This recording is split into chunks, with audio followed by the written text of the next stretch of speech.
हर हर महादेव, देवों के देव महादेव के चरण में प्रणाम करता हूँ। दुर्गा माँ के चरण में प्रणाम करता हूँ। सरस्वती माँ के चरण में प्रणाम करता हूँ। गणेश भगवान के चरण में प्रणाम करता हूँ। गुरु भाई गुरु बहनों के चरणों में प्रणाम करता हूँ। एक चंदरपुर गांव था। उस गांव के पास में एक जंगल था। जंगल में एक नदी था। उस नदी को लोग भूतिया भूतिया कहकर जानते थे, क्योंकि उस नदी में जो भी आदमी पानी पीने के लिए जाता था वो जिंदा नहीं लौटता था। उस पानी के जहर से वो मर जाता था, क्योंकि उसी नदी में कोई उसको खींच के मार डालता था। एक दिन के बात है कि वहां एक रोहन नाम का आदमी था जो बाहर में काम करके और बहुत दिन के बाद घर लौटा था। उसको देखकर उसके एक बुरी दादी थी जो बहुत खुश हुआ कि मेरा पोता बहुत दिन के बाद आया है। पोता बोला कि दादी, मैं तो गांव में बहुत दिन के बाद आया हूँ, अपने गांव में जाता हूँ घूमने के लिए, अपने दोस्त से मिलने के लिए। दादी बोली कि ठीक है, जाओ मिल के आना, जब तक मैं खाना तुमको लिए पकाती हूँ। और फिर गांव के तरफ टहलने के लिए निकल गया। तो गांव में सब लोग बोल रहे हैं कि जो भी उस नदी के किनारे नदी के पास जाता है उसे उस नदी जंगल से वापस लौट के नहीं आता है। रोज दिन पर दिन जो भी किसी तरह भुलायल भटकायल कोई आदमी चले गया तो वहां उसका उधर से मरा हुआ शरीर वापस आता था। वो सब देखकर गांव वाले बहुत चिंतित रहने लगे और किसी को कोई उपाय नहीं सोचा। सब आदमी उधर जाने से लिए सब अपने अपने आदमी को मना कर दिया। ये सब बात रमेश को मालूम हुआ। रमेश कहा, ऐसा कौन सा बात है जो कि उस नदी के पास जाता है तो जिंदा वापस नहीं आता है।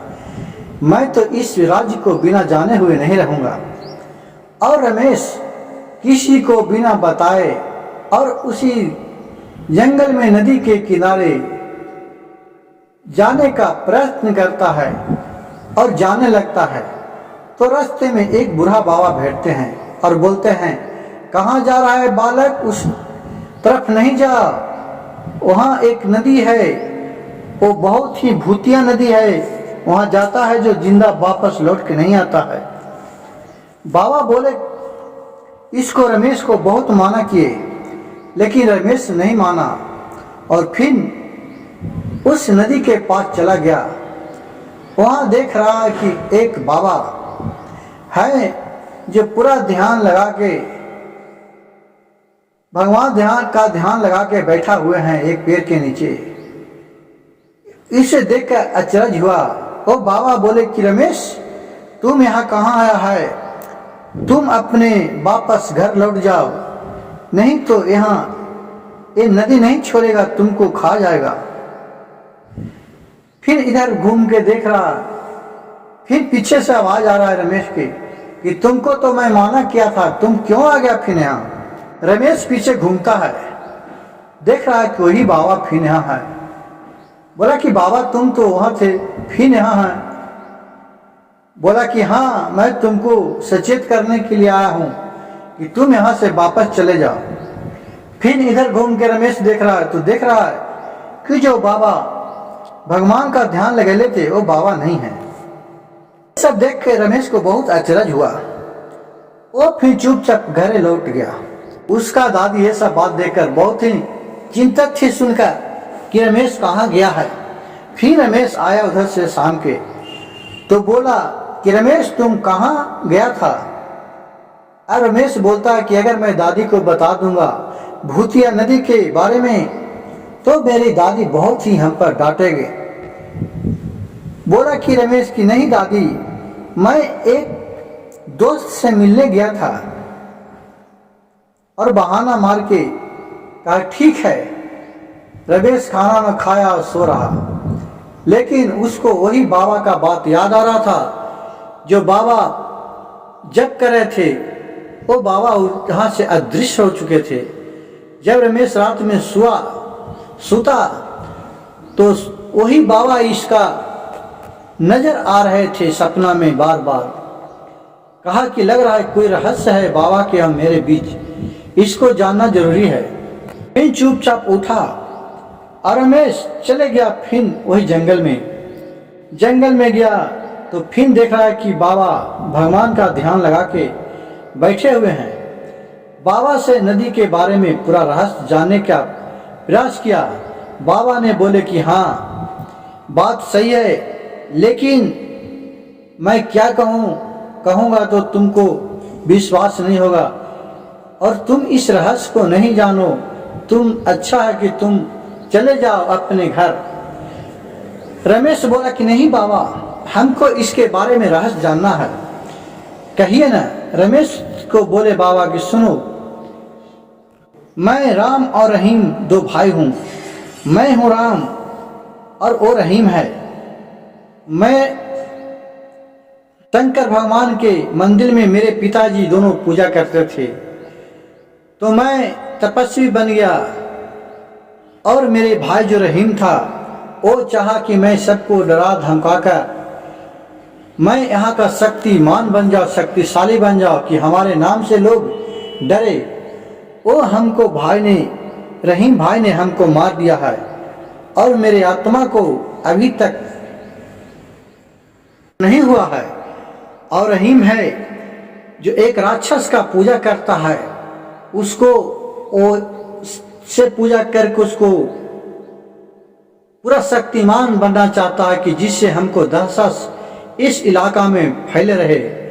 और जो भी नदी में पानी पीने के लिए आता है तो अपना माया से नदी के नीचे तपोबल से चला जाता है और वहां उसको खींच लेता है नदी में और फिर उसे आकर बलि दे देता है उस राक्षस के पास। अब उसको एक ही और बलि बाकी है, बाकी वो सब लोग के आदमी को मार मार के बलि दे दिया है। अब जब वो शक्तिमान हो जाएगा तो उसको फिर कोई मार नहीं सकता है। अब इसका एक ही उपाय है, वो उपाय अगर कर सकते हो तो तुम गांव वाले को बचा सकते हो। रमेश बोला कि बाबा बोलिए क्या करना है। बोले कि देखो, शंकर भगवान के मंदिर में जाके और पुजारी बाबा से जो शंकर जी का जल ढार के जो नीर गिरता है उसे तुम लेके चले आना।